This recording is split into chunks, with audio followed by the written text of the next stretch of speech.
Assalamualaikum warahmatullahi wabarakatuh. Innal hamdalillah nahmaduhu wa nasta'inuhu wa nastaghfiruh wa na'udzu billahi min shururi anfusina wa sayyiati a'malina. May yahdihillahu fala mudilla lahu wa may yudlil fala hadiya lahu. Asyhadu an la ilaha illallah wahdahu la syarika lahu wa asyhadu anna Muhammadan abduhu wa rasuluhu la nabiyya ba'dahu. Amma ba'd, fa inna asdaqal hadithi kitabullah wa khairal hadi hadi Muhammadin sallallahu alaihi wasallam wa syarrul umuri muhdatsatuha wa kullu muhdatsatin bid'ah wa kullu bid'atin dhalalah wa kullu dhalalatin finnar. Para ummahat, akhwat yang rahmati Allah Subhanahu wa taala, alhamdulillah, puji syukur kepada Allah Subhanahu wa taala, pada sore hari ini kita dimudahkan oleh Allah Subhanahu wa taala untuk bertatap muka dalam rangka menambah ilmu, wawasan dan pengetahuan kita tentang agama yang mulia ini. Semoga Allah Subhanahu wa taala memudahkan kita selalu untuk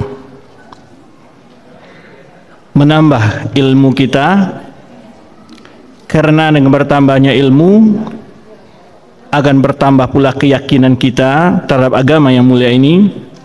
Semakin kokohnya keyakinan seseorang, tentu akan semakin memperkuat keimanannya. Salam dan salam buat Nabi kita Muhammad SAW.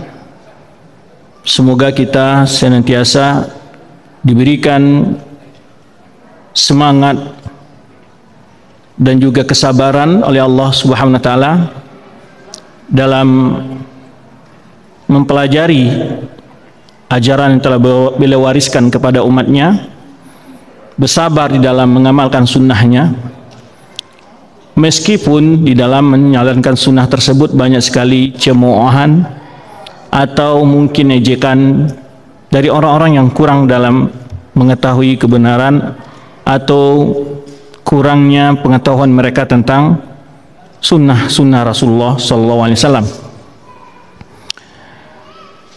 Para ibu-ibu dan ummahat,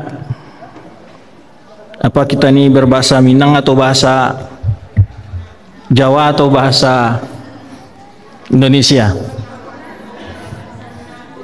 Ada orang Semando yang tidak Minang enggak?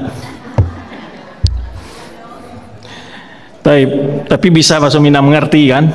Biasanya kalau orang di luar Jawa dia ngerti bahasa Minang tapi mengucapkannya susah. Ya, orang luar Minang gitu ya, kalau jadi Semando Minang. Jadi dulu kalau ambo masih kuliah di Jakarta itu ketahuannya tetangga kita itu orang Minang kalau sudah marah pada anaknya. Kita nggak ngira tetangga sekitar itu adalah orang Minang. Cuman terkaget ketika dia memarahi anaknya. Keluar bahasa Minangnya, oh ini bapaknya rupanya orang Minang ini. Ya kan? Baik.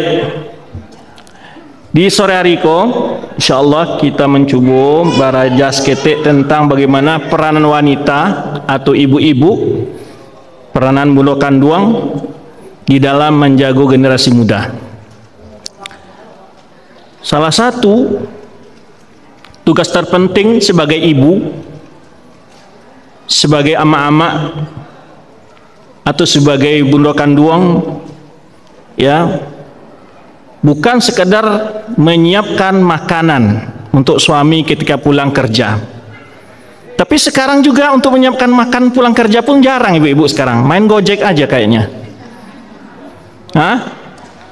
Saking sibuknya dengan media sosialnya kan. Suami sudah tinggal 15 menit ini udah mau nyampe di rumah, Gojek dulu. Ya kan? Makanya rasa cinta, ya, hubungan keakraban suami istri itu mulai menipis, bukan karena tipisnya uang kadang-kadang, karena di antara suami dan istri itu, ya, hubungan hanyalah hubungan semata-mata, istilahnya apa ya, ya kalau disebut diranjang saja, ya, Kalau udah masalah pelayanan dan semacamnya, kadang-kadang suami kadang-kadang acuk minum di luar. Nah, jadi syukur-syukur suami biasa jajannya yang diminum saja. Kalau yang lain dijajaninnya kan susah. Jadi makanya ada peranan penting bagi ibu-ibu di dalam, karena ibu-ibu itu adalah tauladan bagi anak putrinya. Bagaimana seorang istri ya melayani suami, dari situlah putri-putrinya akan baraja. Kalau seorang perempuan tadi itu kurang baraja ilmu agama, tentu pasti di dalam kebiasaan sehari-hari tentu banyak yang tidak sesuai jo agama. Ketika hubungan dalam keluarga tidak berdasarkan keimanan dan ketakwaan, tidak dasar dari ilmu agama, itulah yang menyebabkan kadang-kadang keringnya rasa kasih sayang dalam rumah tangga. Sehingga seakan-akan hubungan kita dalam rumah tangga itu hanya sekedar, ya apa namanya istilah itu, tidak mendapatkan rasa ketentraman. Walaupun mungkin dari sisi materi cukup, di sisi materi cukup. Ya, ini bos ketik aja cerita kalau pedusi orang awak kok. Kalaulah berang itu yang paling barek memperbaiki lisan. Dan bagi seorang laki-laki orang Minang itu yang paling barek pula adalah mananga lisan nan tajam. Laki-laki orang Minang kalau dipukul tidak ada, tapi kalau kata-kata namanya kiti itu lamu di ino-ino, lamu takana-kana, ya. Nah oleh sebab itu yang paling parah lubana dijago di ibu-ibu ke suami itu lisan itu nampak.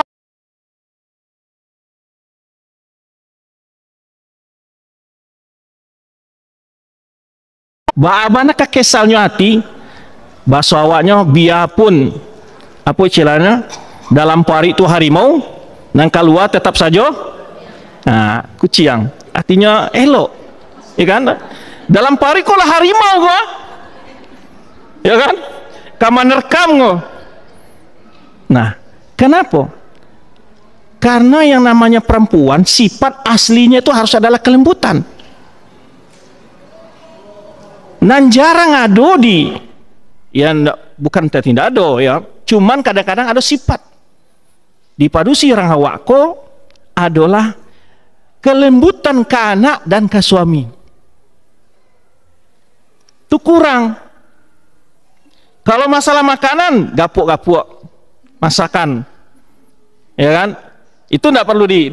Tapi kadang-kadang kalaulah mengecek dengan rasa kesal, itu rasanya putui urek jantung dek kata-katanya itu. Itu nada tertahan itu paling barek. Makanya kalau lakane urek jantungnya tu tak saik sekete, nyo sanang main di lapau daripada duduk di rumah. Nah itu yang paling penting yang dijago di ibu-ibu. Perempuan yang paling sangat berbahaya itu adalah lisan. Ya, bagaimana kasarancanya si gadiko kalau lisannya lebih tajam di sambilu, ndak kuek laki-laki.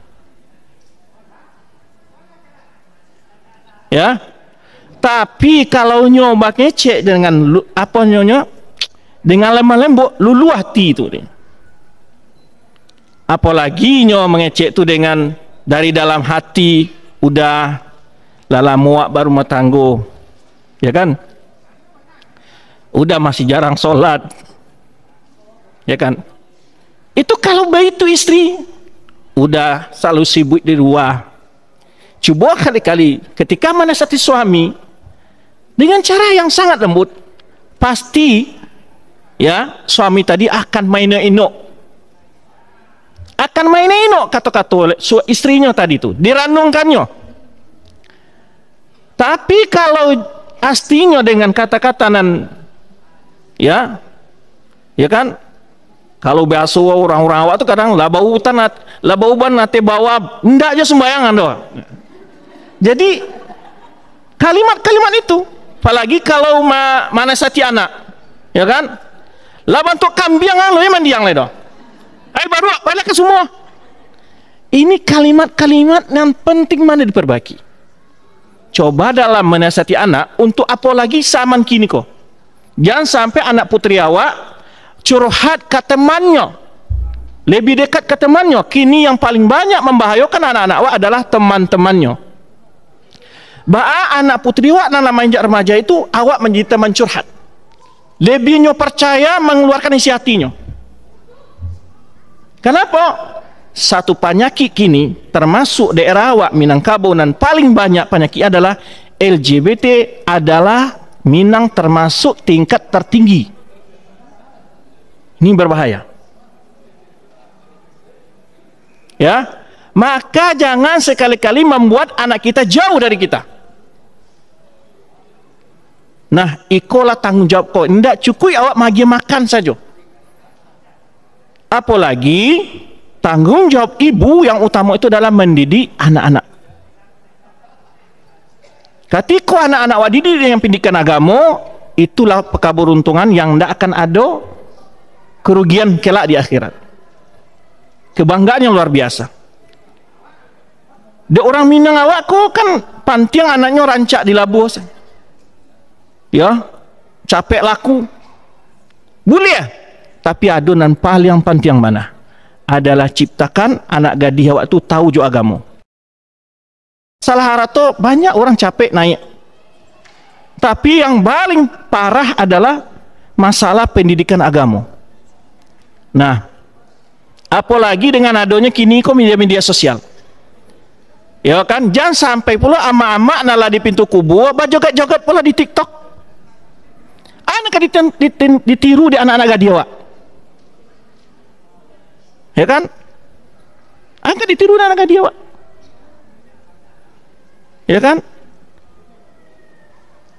Mestinya nampan tiang bana awak perhatikan ke anak gadis awak. Dak badaknya doh, dak sabun mandinya doh. Tapi adalah akhlaknya, budi pekertinya. Nah, kadang-kadang orang tua hanya mengetahui bagaimana anaknya kok dipandang di orang, diakui di orang, bukan karena prestasi dari segi ketakwaan dan ilmunya, tapi karena dia bisa baula di media sosial. Jangan sampai anak awak terkenal karena pintar baula di media sosial. Yang paling banyak sekarang merusak generasi adalah media sosial. Apalagi ama-ama kadang-kadang, ya kan? Sedang nyuci pirang online apa juga itu live, ya kan? Apalah gunanya? Nah, kalau anda berilmu agama, mau ikut tren-tren yang tidak jaleh, apa manfaatnya? Ya, nah ini dan akan kita bahas. Makanya Rasul kita sallallahu alaihi wasallam ketika mencari padusi, kata Rasulullah SAW, tungkahul mar'atu li arba. Padusi itu dinikahi di ampe perkara. Yang pertama li jamaliha, karena rancak. Yang kedua lima liha, karena kayo. Yang ketiga li hasabiha, karena keturunan terhormat. Dan kampe lidiniha, karena agamanya. Apa wasiat Rasulullah SAW? Pilihlah wanita ya yang punya agama. Kenapa? Wanita yang punya agama, nyo akan menjaga dirinya, menjaga kehormatan suaminya. Kini kok ndak, bantu wanita ndak menjaga kehormatan dirinya, Ustaz. Inyo tuh kalau pai kapasah badannya 3 cm tabanya. Tapi kalau di rumah suaminya pulang, arang 3 cm di mukanya.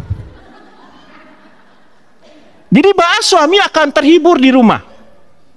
Maka itu perlu diperhatikan. Kalau sudah waktu suami mau pulang, ya kan, badan itu tidak bawang. Kan banyak ibu tuh jarang dicium suami. Maka tadi apa-apa tuh tidak boleh hadir kata. Apa tuh tidak boleh hadir? Kenapa? Karena jangan menuntut ke ibu nanti apa nak bicara hari kok. Tadi tuh maka usia keluar apa tidak boleh hadir. Bapak itu karena ada rahasia, ya, dan boleh didengar ada ibu-ibu so. Kenapa kadang-kadang dalam keluarga itu tidak bahagia? Karena tidak saling menuntut, bukan saling memenuhi kewajiban. Itu masalahnya. Suami menuntut, istrinya tidak baik kok. Nah, kalau sampai materi ko deknya, dengar ada apa-apa tadi, beko tiba di rumah ibu-ibunya kecilnya, cara mau ustaz tadi tak bananga. Cara mau ustaz lagi di pedeban sebab di rumah kan kecil ustaz baik kok. Lepar nawak bentuk itu. Nah, timbul masalah baru beko gara-gara apa ikut menengah. Maka tadi apa-apa disuruh keluar, ya kan? Biar ibu-ibu saja. Resepnya ibu-ibu nanti praktekkan. Itu makanya kalau berceramah aja ibu-ibu itu, kalau ambo ndak membayangkan ibu-ibu terlambung, ya, suami yang setia begini, suami diceritakanlah perangai suami nan elok kasih. Tentu istri merasa suaminya kurang. Nanti jadi ya, suami menuntut, istri menuntut ke suami. Tapi kalau ambo bercerita, jawab ibu, ndak masalah kewajiban suami dah. Baanan suami yang paling rancak kasih ndak. Nah, ambo cerita kan harusnya istri itu baaka suami. Karena itu kalau ceramah itu ustaz sebagian suami yang baik adalah suami yang bantu istrinya bekerja di rumah tangga, yang gitu kan toh. Ketika pulang mencium suaminya, tentu selalu ibu lah merindukan gitu. Betul enggak? Merindukan toh? Sudah itu beko tiba di rumah kecilnya. Tadi kecil ustaz baik kok suami nenelok itu. Nah, nanti jadi ndak apa udah nak sehingga suami tadi dituntut. Nah, itu cara ndak elok. Tapi yang seharusnya kalau awak masing-masing menyadari kewajiban, ketika ambo ceramah di bapak-bapak, atau bapak-bapak tuh ambo basuh tuh. Ya kan? Baabana kali tak-litaknya awak pulang ke rajo, anan mau ngetok pintu tetap aja senyum seketek. Ya toh? Tapi kalau kapadusi di kecian laki-laki nenelok tu baik kon kilometer, dicari suami lain, bekon tak cari di suaminya lain. Itu kacau jadinya. Makanya kalau ambo ceramah juga ibu, ambo sabian resepnya ibu kan suaminya supaya senang, supaya sayang. Gitu. Nah, kadang-kadang enggak. Ya, maka perlu merawat diri. Merawat diri itu enggak kasalon Pak Ido, enggak punya piti kasalon enggak. Tapi yang penting ketika suami pulang badan bersih, muka cerah. Kau ndak pulang tuh, ya kan? Kalau bahasa awal bantulah baca lapui. Bahasa suami akan mendekat, kan tuh? Nah, walaupun suami itu agak bakar ringgit pulang naik motor pulangnya atau apa, kau minum dah, ya kan tuh? Kadang-kadang emak-emak kok suaminya lo lape angok leh, ditanya babalian pesan ambo tadi dah, pasan dulu nama tanya, suaminya angok alun duduk leh, angok saya balon lape bahasa wale dah. Nah, itu adab-adab ke suami kok dijago. Kenapa? Apapun sekecil apapun kebaikan, kadang ada ibu macam, kamu lah baik itu ustaz, tapi suamimu tetap dia bentuk itu, kan gitu tuh. Jangan diharap balasan di suami, harap balasan sama segala kebaikan yang kita lakukan buat suami kita sekecil apapun, jangankan ke suami, ke orang lain juga baik, Pak. Senyum ke orang lain juga pahala, Pak. Apalagi ke suami. Ikunan jarang dipraktek hal-hal yang kecil-kecil sebenarnya, ya, tidak pernah Wak lakukan. Gitu. Adalah sebagian istri itu kadang-kadang apa? Subuh tuh karena neknya datang bulan, suami kan bareng kayak keraja tuh. Nyo masih bakar aja. Suami minta izin, apa pilih ya? Yalah dah, nyoba keluar aja bro. Kan sebaiknya kalau suami akak karajo, diantahan ke pintu. Saya tidak calia, le nak lupanya bawa jaketnya, le nak lupanya bawa helmnya, barang-barang nanti paraluannya untuk karajonya kalau dapat dibantu taruhan di dekat pintu supaya jangan lupa sepatunya diletakkan. Coba ibu praktekkan haliko kalau ndak pingsan suami ibu kau. Ya. Kalau ndak nyo sayang ibu-ibu. Taraso deh nyo. Ya. Itu kalau karajot ingin capek pulangnya. Ingin capek pulangnya. Karena nyo maraso, ibu-ibu itulah bagian di dirinya. Taraso deh nyo ketika ndak ada istri, kadang-kadang ya kan sepatu ndak dismer, baju ndak bersetrika, taraso deh nyo. Bagaimana barang-barangnya kacok tinggal kalau ndak diingin di istrinya. Nah, itu nam perlu halan kecil-kecil kok. Kadang-kadang alasan, oh banyak ketek baal caronya Ustad. Anak pula jadi alasan kadang-kadang. Tapi cobalah, sebetulnya bisa. Gitu. Nah, baru setelah itu suami pun yang berpikir, akan menyenangkan istrinya. Nyo kabowe macam-macam di luar tapi kiranya tuh istri dan sayang banan. Ya kan ibu kan macamnya kan iko jangan kalau nyela ngaji-ngaji sunnah beko kan nyelakulah sunnah na lain loh. Kecame itu nah. Resepnya ya seperti tadi. Nyo pasti apa deh nyo tak pikir. Sayang bana nyo ke istri. Itu nak kan tak pikir nyo istrimu dan tantulo nang kedua kau dapat sebentuk iko oleh. Nah, itulah rahasianya. Ya, dan di pasan, di tanyuan, ndak pesanan awak dulu dong, ndak bali badak di tanyuan, apa kebutuhan awak tanyuan dulu, ditanya dulu kebutuhannya. Kalau dia lagi lanjut di suami, ya, nampak kurang di suami awak, nampaknya suami awak kurang vitamin, kurang fitnya, dibalikan vitamin. Itu perhatian yang sedikit itu sangat berbeda. Sangat berbeda dirasakan oleh laki-laki itu. Nampak sendalnya ala bolong pemonyong kan, nyo mungkin dia mengingek piti gaji seketek itu tidak dibalik tukar-tukarnya lah. Coba lian sendal. Kadang-kadang produksi orang awak kok suara ketek seketek nak. Balanjo dia gia. Tapi tidak pernah jangka untuk suami le dirinya sendiri itu kadang-kadang tidak nyobalikan loh. Jadi kalau sudah dapetnya awak sebagai produksi itu ya diagi tidak suami gunakan untuk bagaimana penampilan awak dalam suami awak ancak. Baitulah perhatian suami awak. Ya kapan perlu bajunya nala lusuh semacam disuruhan gantilah baju dalai di balian. Itu lebih banyak inyo manggi piti ke ibu pada disimpannya dompetnya. Tapi kenapa banyak laki-laki nyimpan piti di dompetnya daripada ke istrinya? Karena itu tadi. Kadang-kadang sebagian istri itu apa? Baik ke rumah mintuo umpamanya. Istri kok mengeluh aja. Pahala pak sebulan gaji seketek. Kenapa? Kanonyo takwi. Kamanakan penakan suaminya minta. Yang perlu dijago adalah kehormatan suami awak. Itu tadi menjaga kehormatan suami. Kadang-kadang kan enggak baca cerita aja tetangga. Lah suamimu enggak pernah beliin malian bawa hadiah-hadiah doh. Hello mana suami kau ya? Dan suami tidak pernah untuk itu doh kaden. Itu yang disebut ke tetangga. Ini menjatuhkan kehormatan suami. Tiba lo cerita ke keluarga suami, baik itu pula nanti keluhan. Ya kan hidup kami susah di rantau. Ya kan? Kamu cerita kok banyak kenyataan baik itu. Karenanya takwi, kamanakan makan suami akan minta.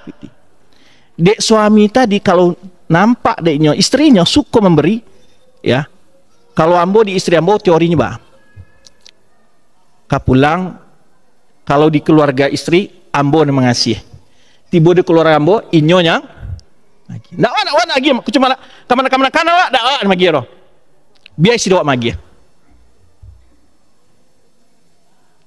coba praktekkan itu sehingga di situ terjalinlah hubungan keluarga yang begitu harmonis. Walaupun tidak banyak diminta 5.000 kalau kurang 10.000. Tapi ada sebagian produksi kondak jangka mau keluarga lakinya lah, ya Keluarga sendiri pun tidak diperhatikannya. Awak bagi pitikannya dua hari ini kok diagiannya lah ke kemanakan-kemanakannya. Ini penting. Apalagi kalau orang Minang. Kalau orang Minang kok malare idi di rantau, kalau pulang kampung, pandangan orang pasti orang kayu. Nah, itu rahasia-rahasia yang ambo sabuian dan banyak terjadi. Ambo kok nak kaji-kaji tinggi-tinggi bana no kehidupan awak sehari-hari. Kalau nampak berkunjung keluarga suaminya ke rumah awak, jangan nampakan hidup malarik bana. Dulu sebagai produksi kok karya tadi karenanya takwi beko kama minta macam-macam. Itulah pernah ambo kisahkan bagaimana Nabi Ibrahim kan antarkannya Ismail ke Mekah sama ibunya Siti Hajar. Setelah Ismail ke remaja menikah dengan perempuan Bani Jurhum.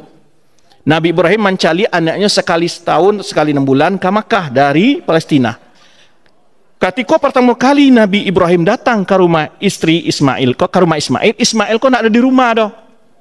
Tidak ada di rumah. Nyo pakai baburu, mencari kijang, mencari ruso untuk dimakan. Waktu itu dulu. Jadi orang baburu. Yang ada di rumah siapa? Istrinya.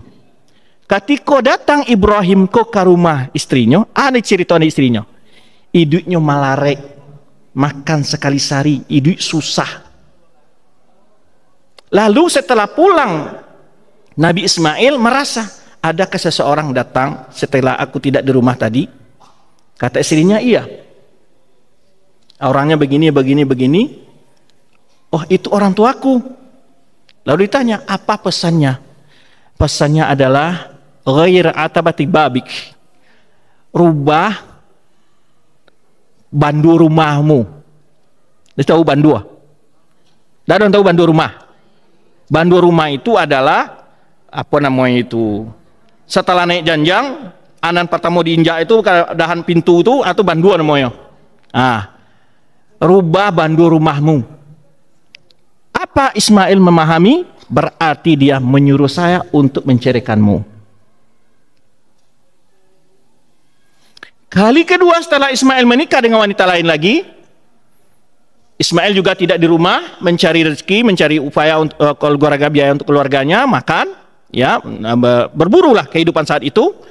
Datang pula lah Ibrahim meninjau rumah Ismail, ingin bertemu dengan anaknya. Namun Ismail juga tidak ketemu dengan ayahnya, yang ada juga istrinya. Ketika istrinya ditanya oleh Nabi Ibrahim ini, bagaimana keadaan kalian? Alhamdulillah. Kami berkecukupan, rezeki dikasih Allah, walaupun tidak banyak tapi cukup. Itulah bahasa awaknya, ya kan? Dilayanilah orang tuanya itu baik-baik oleh istri Nabi Ismail. Setelah itu, ya, Ibrahim balik lagi ke Palestina dan tidak bertemu dengan Ismail juga. Ismail setelah pulang dari berburu, dia merasa ada orang yang datang juga, tanya, apakah ada seseorang datang ke rumah kita? Jawab istrinya, iya. Bagaimana sifatnya? Begini dan begini. Oh, itu orang tua saya. Adakah pesan dari beliau? Katanya, thabit atabati babik. Kokohkan bandua rumahmu. Artinya, pegang istrimu. Apa pelajaran yang ambil para ulama di sini? Salah satu keburukan wanita kan disebutkan oleh Rasulullah SAW. Apa? Bahwa Rasul menyebutkan ya, aku melihat kebanyakan penghuni neraka itu apa? Padusi. Kenapa? Apa penyebabnya? Yakfurnal ashir. Karena banyak padusi ndak bersyukur ke suaminya. Gaji 500.000 dikasihkan 450.000, masih sakete. Gaji 5 juta diagihkan 4.500.000, masih sakete. Gaji 20 juta diagihkan 19 juta, masih sakete. Itulah padusi. Yakfurna ashir, jarang mengucapkan rasa terima kasih ke suami. Itu menyebabkan, inilah satu faedah contohnya dalam kisah Nabi Ismail tadi, dan cocok memang sifat wanita itu, artinya sifatnya apa? Bukan untuk dipraktekkan, untuk dihindari. Jarang wanita itu merasa cukup diberi suami. Nah ini penyebab banyaknya wanita masuk ke neraka. Kenapa? Pemberian suami itu selalu terasa sedikit. Baca ritual ke tetangga gini. Tentu kan aib keluarga itu. Walaupun suami bagaimanapun, yang namanya suami kita harus jaga kehormatannya. Baik di hadapan keluarganya sendiri. Ya, baik di hadapan keluarganya sendiri. Maka tadi istri Nabi Ismail, ya, walaupun hidupnya bagaimanapun susahnya, dia menjaga kehormatan suaminya di hadapan orang tuanya. Kadang-kadang enggak sekali sempat berkunjung ke rumah mentua, habis curhat 3 hari 3 malam. Curhat. Nah, itulah yang menyebabkan kadang-kadang suami, walaupun suami tidak tahu, tapi itu ada tampak bekasnya, mempengaruhi secara makna. Nah, ini yang perlu diwaspadai oleh wanita. Tapi dengar enggak firman Allah? La in syakartum, jika kamu bersyukur, kata Allah, tambah. Pernah enggak terbayang makna ini? Walaupun sedikit, kalau kita bersyukur ke Allah dan juga ke suami, apa janjian Allah?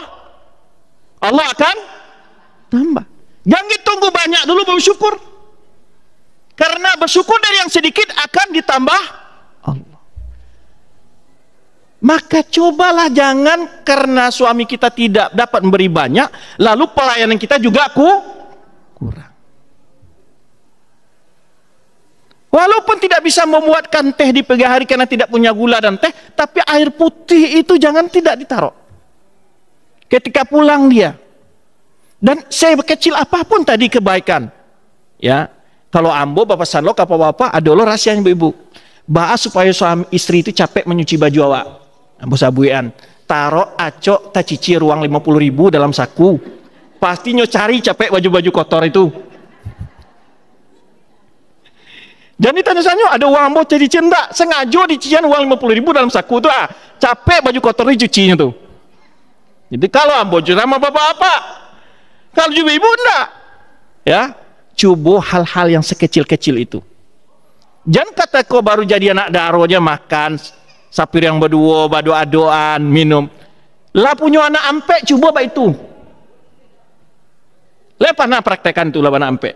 Ndak alai makannya surang-surang. Ya kan toh? Cobalah kalau orang tua, walaupun lah punya cucu lah, nah nampak dia kakek-kakek dan neneknya itu terlalu mesra dan baik, itu akan jadi apa bagi cucu-cucu kita? Dicontoh. Makanya pendidikan itu tidak hanya dalam bentuk diperintah, tapi lebih penting adalah tauladan yang baik tadi. Kalau seorang istri sopan ke suaminya, anak-anak perempuan nanti kepada suaminya pasti mencontoh sikap ibunya. Seorang ayah yang sayang ke istri dan juga seorang anak laki-laki akan meniru sifat ayahnya. Maka disitulah letak pentingnya belajar ilmu agama. Itu yang jarang, ya kan? Nah, yang paling dipentingkan oleh ibu-ibu adalah masalah kesehatan suami. Itu penting. Makanannya. Jangan percaya, oh ada suami dan sayang. Pulang karajonyo bantu dan mencitu piring, menyapu rumah. Iya, mungkinnya dengan karena merasa istrinya sayang pada istrinya melakukan itu.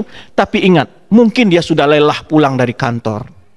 Jangan seperti tadi, oh suami yang ideal itu begini-begini. Iya betul. Tapi kalau memang kita tidak darurat untuk minta bantu ke suami, jangan pula diharapkan suami seperti itu. Kenapa? Karena dia sudah letih, berarti tetap bekerja dan istirahatnya tidak cukup. Apa yang terjadi? Mudah jatuh sakit. Makan sering terlambat, jangan makan, minum saja kurang, bisa mudah jatuh sakit. Sakit 2 hari 3 hari, tidak masuk kantor, tidak mau pergi ke Tanah Abang, siapa yang rugi? Ini yang paling jaga. Makanya kadang-kadang istri yang betul-betul mengerti dengan bagaimana menciptakan keluarga yang indah surga dalam rumah tangga tadi begitu. Bukan banyak menuntut, tapi dia dulu menunjukkan kepedulian ke suaminya. Setelah itu suaminya pasti kata orang apa? Sudah terpikat.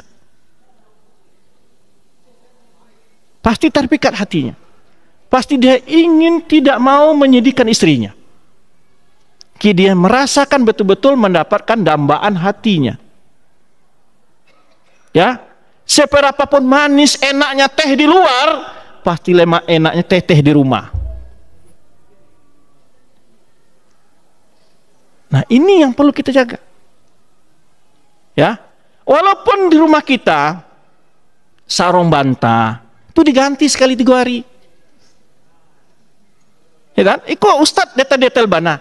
Karena itulah yang diinginkan laki-laki. Karena bukan sebagai laki-laki. Bagaimana rasanya istirahat di tempat tidur itu adalah hal yang sangat penting. Suami pulang, ya, popok anak masih di kasuah, ya kan?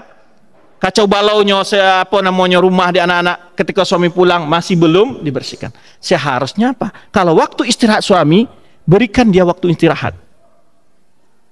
Efeknya ketika nyolai sehat, kan banyak keluhan juga. Ini mungkin rahasia ibu-ibu ya. Kenapa suami saya sangat lemah di ranjang? Pernah nggak diperhatikan kesehatan suami awak? Karena kalau suami capek pikiran dan capek badan, pasti hal itu tidak tersalurkan dengan baik. Itu rahasianya. Nggak perlu pula suami disuruh ke dokter, periksalah, beri ubek kue. Nggak. Kalau suami tadi tak terbeban pikirannya dengan pikirannya macam-macam, dan istirahatnya, minumnya, makannya, nggak perlu makan tuh maksudnya sempurna sehat, enggak. Tapi waktu makan suami dapat makan. Coba praktekkan itu. Suami kita akan menjaga kesehatan dan dia menjaga pandangannya. Ya, bagi laki-laki itu yang penting, sangat penting adalah menjaga pandangan. Untuk rahasia yang tadi itu. Kalau pandangan terjaga, maka dia dengan istrinya akan bisa memberikan yang terbaik. Kalau yang tadi itu. Bagaimana supaya suami kita bisa menjaga pandangannya? Itu resep-resep yang pertama tadi. Nyo merasa istrinya lebih cantik dari siapapun. Nyo merasa istrinya itulah yang sudah memberikan yang terbaik buat dia. Maka ndak kabar pikir-pikir nyo menjalankan sunnah yang lain tuh. Kan ibu-ibu kan takut itu. Kalau ngaji sunnah lo beko ustaz-ustaznya itu. Dimotivasi lo suami ke kiko kan gitu. Berpikir. Ya. Nah, itu diantara hal-hal yang ingin Ambo sampaikan. Hal-hal yang ketek-ketek kok tolong diperhatikan. Ya. Kalau seandainya itu kita lakukan, insya Allah terasa akan saling, ya. Ini enggak tiba di rumah, aduh lah istri lah cemberutnya, apa lagi ini masalah kok, ya kan toh? Ditanya, nak mau jawab pula roh, ditanya, nak ada roh, jangan mau terang. Akhirnya batu suaminya lah diam pula. Ketika lah diam suami, you ndak peka wak seketeknya roh. Lah dia mau dari tadi ndak ditanya roh, dari tanyanya mau jawab roh. Itulah penyakitnya kadang-kadang pada situ. Ya kan dia diam aja tuh. Dia enggak ada masalah. Terus itulah suaminya diam pula. Bekon salah lo suaminya. Enggak peka nyuruh awak lah diam dari tadi enggak ditanya-tanya apa karena awak apa diam. Jadi serba salah. Jadi kalau ada masalah, kalau suami lagi marah jo, jangan ditanggapi marah. Diam wak dulu. Nyo salah, mungkin suami kok salah mah, salah persepsi, salah tanggap. Salah marahnya, nggak usah dijawab dulu. Beko lah tiba makan sama-sama, atau baca cerita lagi apa, atau lah kalalo baca cerita. Tadi itu udah salah. Tadi ambo ndak gitu doh, karena iko tadi. Pastinya mana dia mau. Tapi kalau nyo lagi sedang, emosi, itu ndak tapek dijawab. Walaupun jawaban itu benar, ndak saat dijawab. Itu pola-pola ketika ada polemik dalam. Baru setelah itu diceritakan, maunya tadi tuh gini, maksudnya gini. Tapi kalau suami tidak diberi penjelasan, dia tidak bisa tahu yang gaib dah. Ketika suami tidak perhatikan lagi, istri tambah marah lagi, ya kan? Lado lomba di luasinan, ya kan? Lama raju awak 3 hari tidak ditanya-tanya apa masalah. Jangan suka memendam masalah, tapi juga jangan pula mengungkapkan masalah ketika suami sedang capek. Gitu. Nah, ketika suami sedang bahagia, kenapa? Saat itulah mengutarakan kebutuhan kita. Aduh, kadang ceritakan cia. Tapi lama tekanan ada. Apa itu? Boleh ambo minta duit untuk itu dah. Jadi ada caranya. Ya kan? Jadi caranya. Pasti suami kalaupun tidak punya, pasti santu hati. Tapi kalau nyo sedang litak, panik, lah dolap tuntutan dia awak. Aciknya, piti kapiti sepanjang hari kau mah. Itu kecil itu tak? Nah. Tapi kalau dengan cara yang baik, ya, suami itu akan untuk sianya malita-lita pagi sore kerja untuk sia, bukankah untuk anak istrinya? Hah? Kan jelas untuk anak istrinya. Cuman ada caronyo ketika awak apa meminta kebutuhan. Jangan ke suami ke istri, anak awak aja kan, lagi capek di dapur tu nak minta minum kadang-kadang ambil sesuatu kan, ya kan? Karena memang kondisi emosional. Nah, kalau suami diperlakukan demikian, insya Allah konflik-konflik itu bisa diatasi. Dan resep yang berikutnya adalah jangan suko kalau baselisi aja suami membaca kesalahan-kesalahan nyonan lalu. Bagus itu, ya kan? Rayo petang tak pulang dah, rayo kini tak lo pulang wadah, batu. Ya nak, rayo petang mau nak beli baju baru, dah kini tak lo beli baju baru lagi. Kesalahan lalu jangan pernah dilihat. Kenapa? Itu akan menampak kesalahan suami wa sagadang gunung. Kalau di kumpulan-kumpulan, kesalahan-kesalahannya lalu itu, jangan kesalahan wajib itu pula. Seorang suami juga itu. Nampak kesalahan istri, ndak dikumpul-kumpulan kesalahan itu. Itu kan sudah selesai tahun lalu, ndak jadi pulang karena apa ndak pulang? Kan udah jelas karena suami. Mungkin karena anak-anak lagi butuh uang sekolah kan ini. Kan ada selesai. Jangan dibacalah pula rakyat kini lihat. Karena akan menampak wah suami awak punya kesalahan yang berlipat-lipat. Di saat itulah emosi akan semakin naik, memuncak. Kalau tambah ngecek lagi, itu akan diungkit dan lain-lain tuh, ya kan? Inyo awak nak dapat pulang kampung, tapi emaknya dikirimnya belanja. Banyak tuh terbaca dan lain-lain tuh, betul enggak gitu? Kalau ibu besoknya bertengkar, dibaca dan lain-lain tuh. Awak nak bisa pulang kampung, emaknya dikirimnya peti rayo. Jangan dibaca kesalahan-kesalahan. Nanlah balalu itu supaya nak jangan marah awak nak semakin memuncak, dak nampak pula keburukan suami itu dah buruk bana di mata awak. Kalau itu nanti jadi, itulah menyebabkan masalah semakin rumit. Itu resep-resep sebetulnya, hal sederhana saja, ya kan? Coba kalau anak awak betul kawa, ya kan? Kemarin kelas 2 saya nggak dikasih hadiah mama. Sekarang saya juga udah dapat juara nggak dikasih maju hadiah lagi. Gimana nih mama? Kesal juga kan itu? Karena seolah-olah dia kita nggak perhatian segala macam. Nah, jadi memang sebetulnya trik-trik itu sederhana. Kalau sudah berlalu kesalahan itu, sudah selesai masalahnya. Kalau ada masalah lagi, jangan dibawa-bawa nalanyu itu dia lola kemudian beli pesawatnya. Kalanyu itu. Nala dikubur aja digali balik. Selesai itu. Sehingga menyelesaikan masalah itu mudah. Tapi kalau dibawa-bawa nala lalu, wah, luar biasa itu. Bisa minta talak 3 sewaktu itu. Cayo jambo. Nampak itu kesalahan-kesalahannya kan, inyo baik koleh, ya kan tuh? Nampak itu kalau dibaca kesalahan-kesalahan nala banyak itu, maka kadang-kadang tuh minta cari istri kadang-kadang, ataupun suami kalau mencari kesalahan istri itu dibaca-baca lalu itu nampaknya Pak Jako memang tidak layak menjadi istri itu. Itu efek dia apa? Kalau ada masalah jangan dibaca kesalahan-kesalahan lalu nan selesai. Itu sudah anyut, lupakan itu. Itu kalau itu pakai dalam rumus rumah tangga, insya Allah konflik-konflik dalam rumah tangga itu sangat sederhana menyelesaikannya. Satu hal, ibadah yang paling besar bagi seorang istri adalah kesabaran. Ya, Apa sekecil apa tadi yang sabuyan? Laika mengacik bawang kalau memang niatnya adalah berbakti karena menjalankan perintah Allah yang menyuruh kita berbuat baik kepada suami, insya Allah berpahala. Karena banyak ibu-ibu ngecek, dek sibuk di rumah tangga Ustaz, dah dapet baca Quran kadang-kadang, dek baranak ketek dah dapet baca Quran doh. Mencebuk anak-anak tu pahala enggak? Banyak sebetulnya peluang bagi wanita itu untuk masuk surga. Tapi kalau tidak diiri dengan keluhan, yang masalah apa? Diiri dengan keluhan tadi. Sehingga dia ngeluh-ngeluh saja, pekerjaan kecil saja berat namanya itu. Itulah masalahnya. Ya kan? Pekerjaan yang kecil-kecil saja kalaulah dikeluhkan, itu barek. Makanya itulah di antara resep juga Rasulullah SAW menyebutkan bahwa wanita ini suka banyak mengeluh.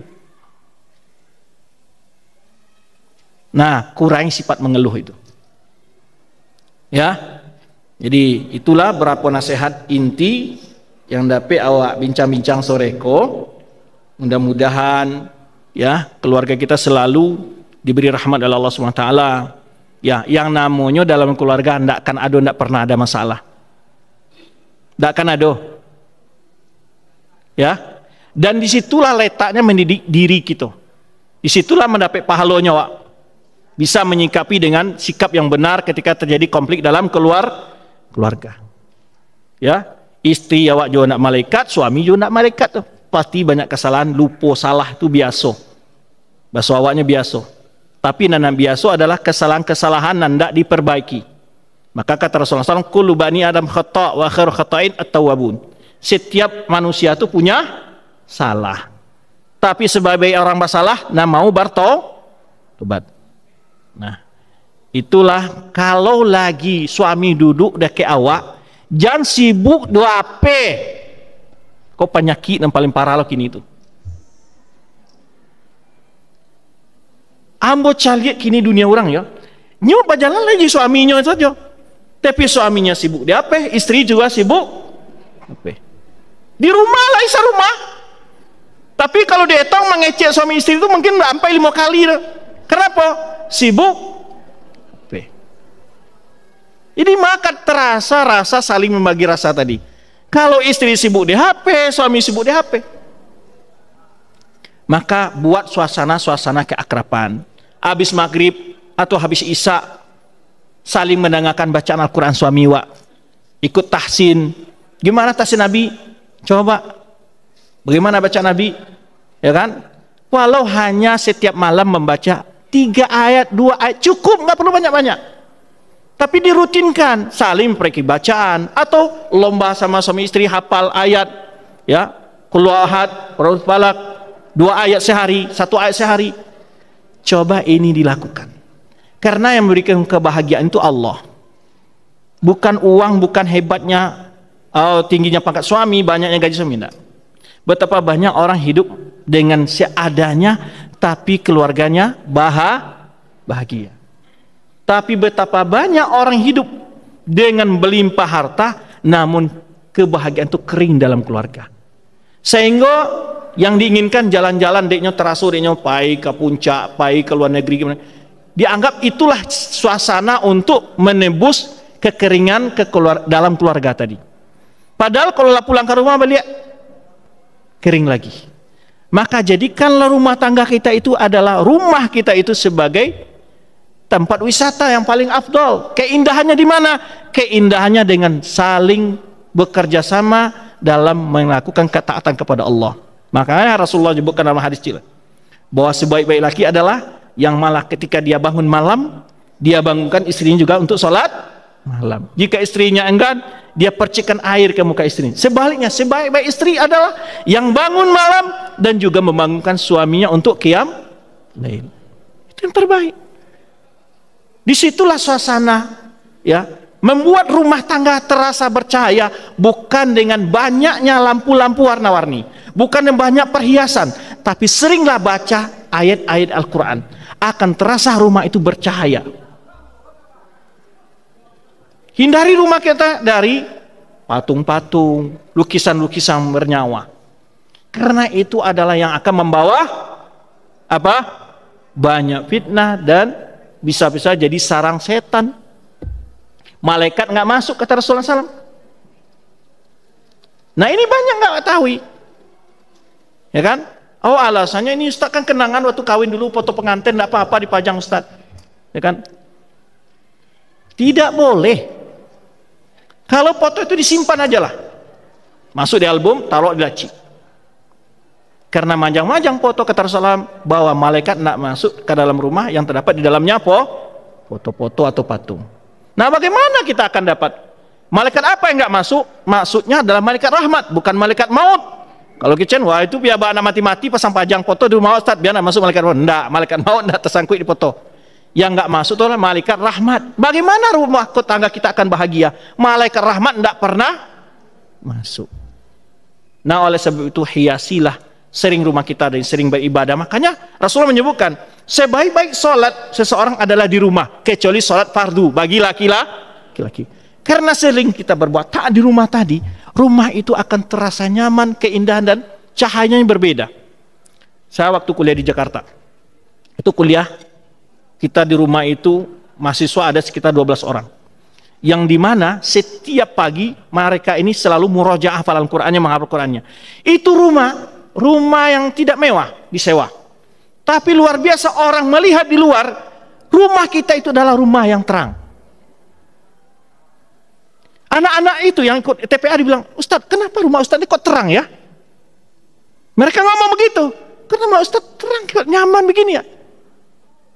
Maka mereka kadang-kadang mainnya di rumah kita. Kenapa? Karena memang rumah itu, karena mahasiswa, setiap pagi baca Quran, malam baca Quran, sehingga mereka merasa kok nyaman di rumah Ustadz ya, kok terang ya. Yang membuat bercahaya itu adalah amal kita. Maka oleh sebab itu didik anak-anak kita untuk rajin beribadah, karena itu tanggung jawab kita. Maka kata Allah Subhanahu wa taala, walladzina amanu wattaba'atum dzurriyyatuhum biimanin alhaqna bihim dzurriyyatahum. Orang-orang beriman, lalu anak cucunya juga beriman, Allah akan kumpulkan mereka nanti di surga Allah Subhanahu wa taala. Sebenarnya yang tema kita hari ini adalah kehendaknya sebagaimana kita di dunia ini kalau kehilangan anak dicari, apalagi di akhirat kelak. Ya. Kalau di dunia kita ingin hidup semati dengan pasangan kita, apalagi di akhirat kelak. Maka untuk melanggengkan pasangan kita adalah dengan bersama-sama saling tolong-menolong dalam menjaga ketaatan kepada Allah Subhanahu wa taala. Wallahu a'lam bishawab. Demikian yang dapat kita bahas singkatnya pada kali ini. Ada sesi tanya jawab? Baik. Tafadhol. Jika ada ibu-ibu yang ingin curhat ya. Ibu-ibu yang bertanya silakan. Atau dari kertas juga. Boleh lewat kertas juga boleh.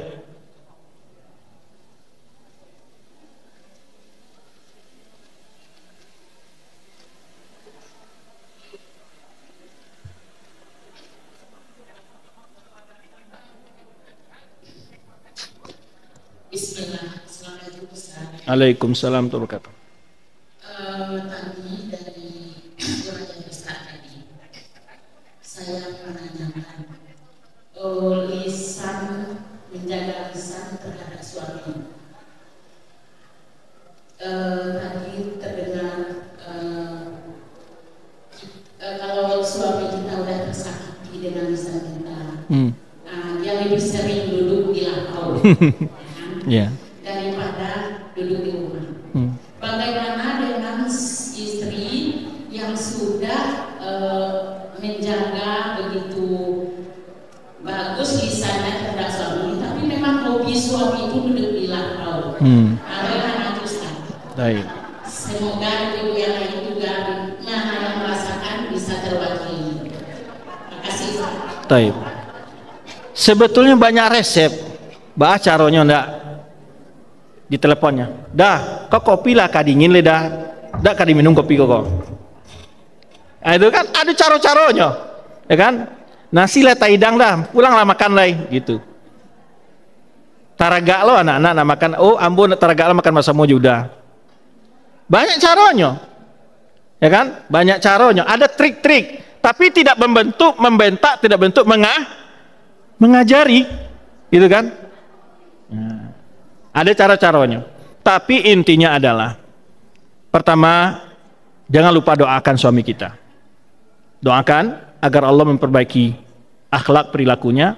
Yang kedua, ya, kita juga terbuka dengan suami. Ya, tapi kesempatan ngomong harus dicari tepat waktu. Ya, ado nan tahu unek-unek dia timada. Gitu kan?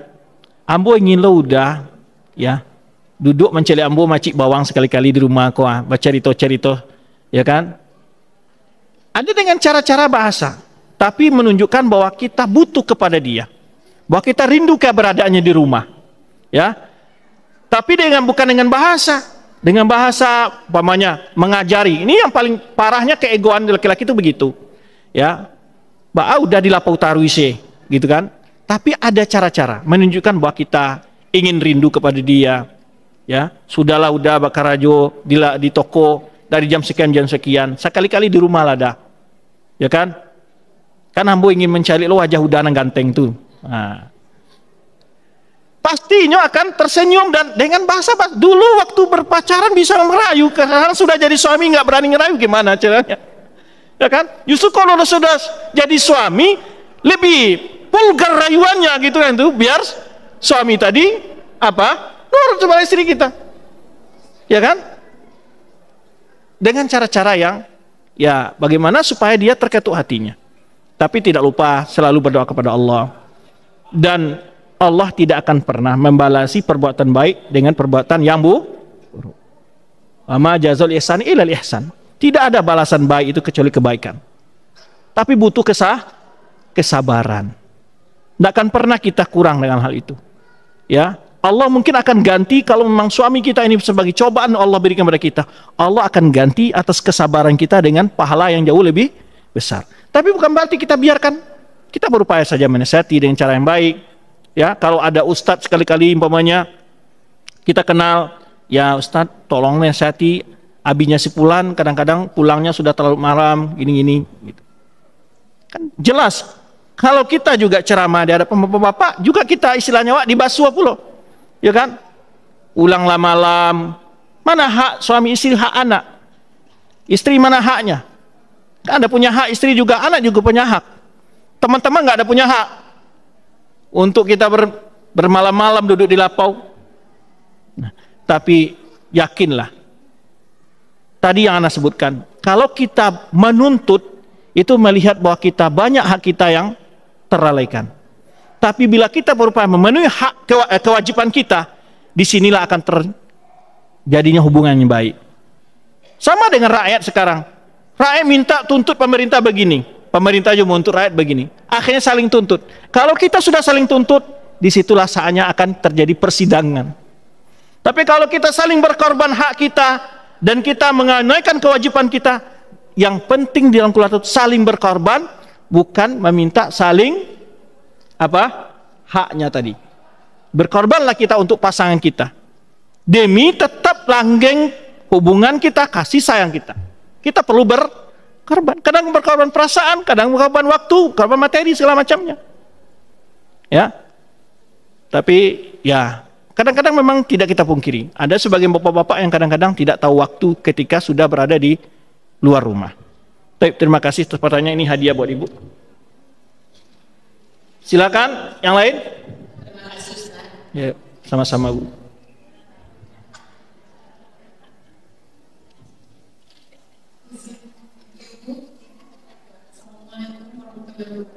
Waalaikumsalam warahmatullahi wabarakatuh.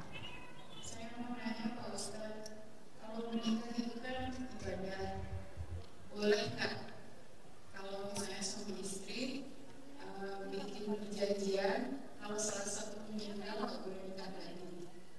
Karena katanya kalau misalnya istri tinggal meninggal sama suami, kalau dia nggak nikah lagi nanti di surganya insya Allah bertemu lagi. Baik. Tapi kalau istri yang meninggal suami nikah lagi, nanti di surganya nanti akan dipilih istri mana yang paling soalnya. Baik. Kalau misalnya bikin janji, intinya kalau salah satu meninggal nggak boleh nikah lagi, apakah boleh? Taib. Ini pertanyaan sebetulnya hari ini ada seseorang menanyakan hal ini pada saya. Istri saya sendiri. Dia bilang begini, bagaimana kalau saya meninggal dulu, apakah antum akan nikah lagi? Saya bilang, kenapa saya dilarang menikah? Kecuali berpisah cerai waktu di dunia, memang tidak ketemu di akhirat. Kalau istri meninggal, suami masih hidup, kemudian nikah dengan wanita lain, bukan berarti istri yang meninggal tadi tidak akan bakal menjadi istri yang di akhirat kalau sama masuk surga. Ya tetap, karena seorang laki-laki boleh menikahi sekian wanita. Ya. Seharusnya laki-laki yang nuntut dong, kalau saya meninggal nanti kamu jangan nikah lagi, karena supaya kamu jangan menjadi istri orang lain di akhirat. Tapi itu tidak hak sebenarnya, karena juga itu adalah hak seorang wanita. Jika ada wanita yang laki-laki yang lebih soleh dari suami yang pertama, boleh saja dia menikah, boleh saja. Ya, adapun masalah boleh tidak bolehnya, wallahu alam. Yang penting hal seperti ini ya tidak terkendala kalau istri yang meninggal dulu. Bukan cerai karena di dunia. Kalau cerai di dunia ya. Tapi kalau istrinya meninggal, kemudian suaminya nikah lagi atau menikah poligami pun, istri yang meninggal tadi sah tadi tetap, jika menjadi sama-sama ahli surga, tetap menjadi istrinya. Aman Bu? Aman? Hah?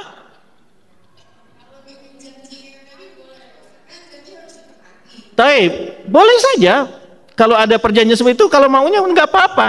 Cuman nanti kerugian itu bisa ibu-ibu sendiri yang rugi. Ada laki-laki yang lebih soleh setelah suaminya meninggal, kan tidak diambil, gimana? Kalau laki-laki nggak akan rugi dia. Sebenarnya yang rugi itu mana? Apa? Laki-laki. Ya, kalau suaminya meninggal, kemudian istrinya menikah dengan laki-laki lain. Nah, itu nanti dia menjadi istri dari suami yang terakhir di akhir kelak. Ya. Tapi kalau istri meninggal duluan, kemudian suami menikah lagi, istrinya yang tadi akan tetap menjadi istri yang kelak di akhirat. Karena laki-laki itu dibolehkan menikah wanita lebih, bahkan bidadari aja lebih dari satu dapat kelak di akhirat. Wallahu alam bissawab. Taib, yang lainnya? Situ yang bertanya ada hadiah dia.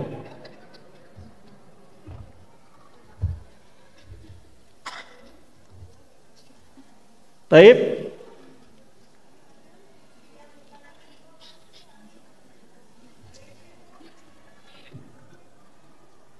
Di ujung mana?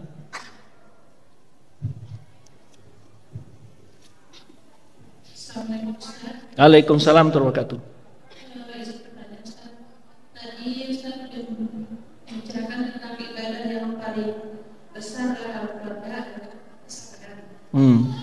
Yang ingin saya tanyakan di sini Ustaz, bagaimana cara menjaga kesabaran dalam mendidik seorang anak, seandainya anak itu nakal atau bagaimana Ustaz? Trik-triknya menjaga kesabaran dalam mendidik itu bagaimana Ustaz? Terima kasih.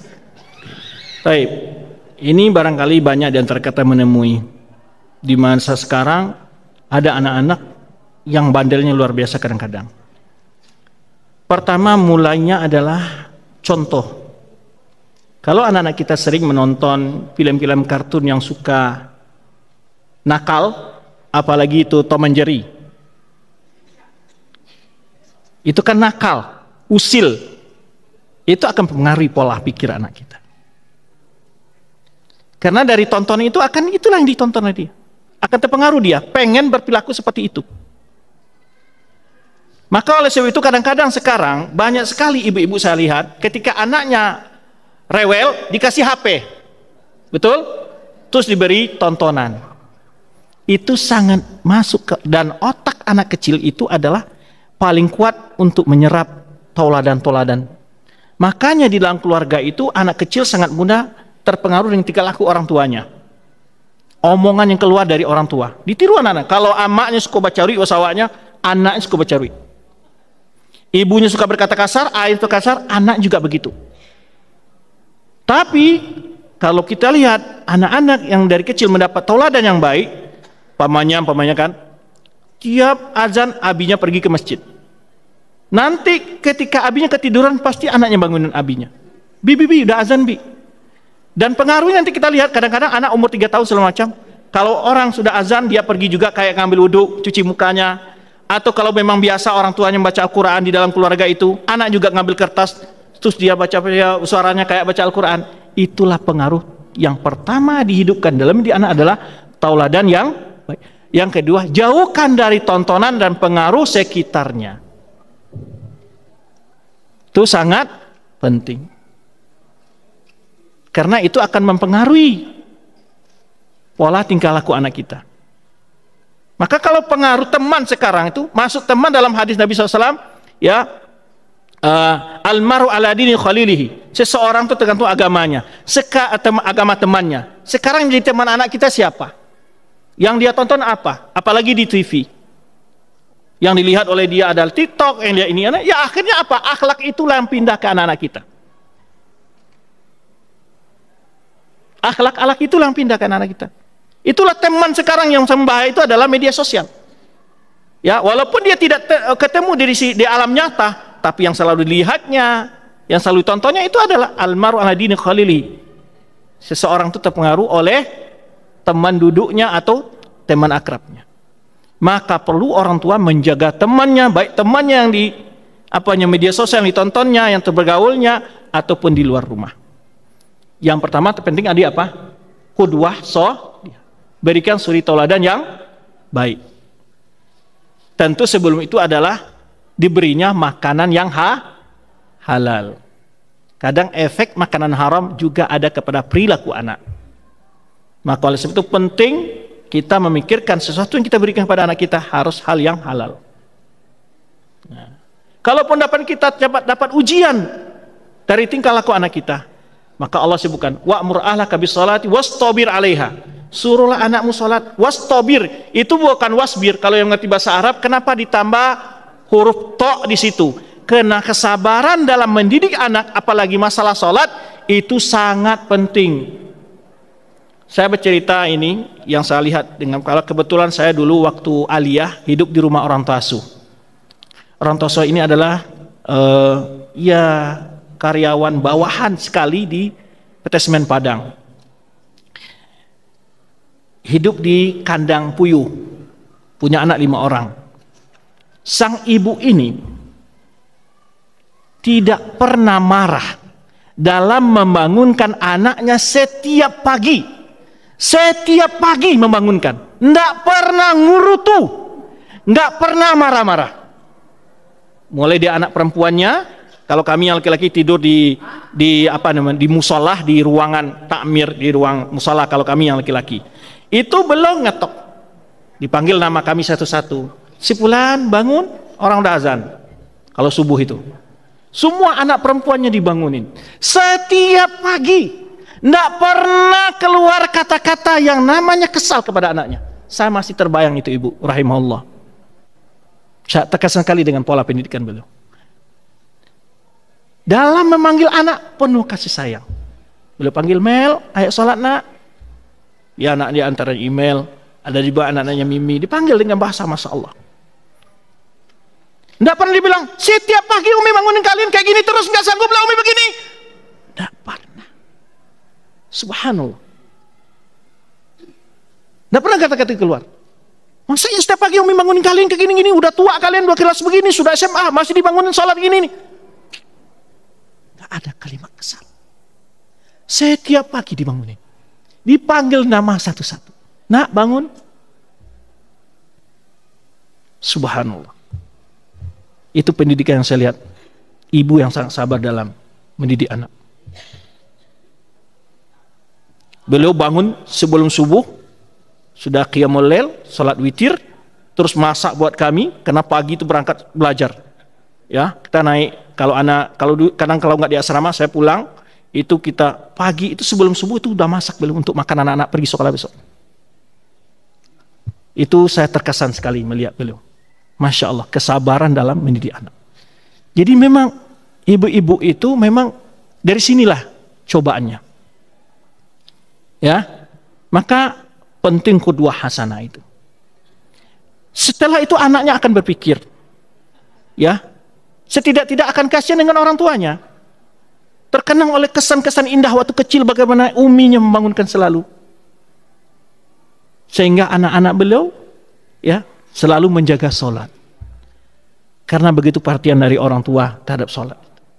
Sekarang orang tua kita kalau terlambat sekolah baru marah, terlambat sholat nggak pernah marah.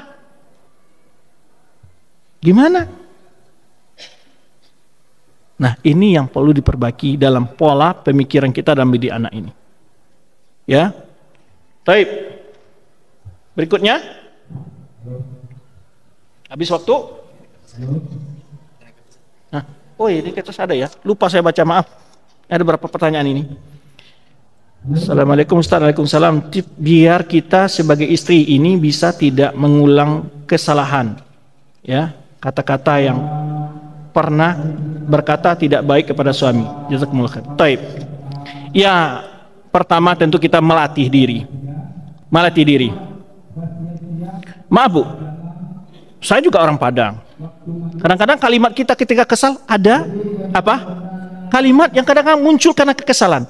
Tapi langsung astagfirullah. Ini nggak baik. Kata ini nggak baik.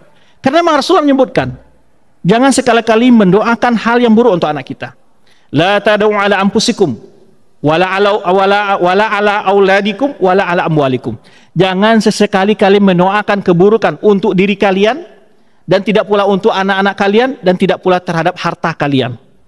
Kadang-kadang motor nggak mau hidup, cilaku motor koma.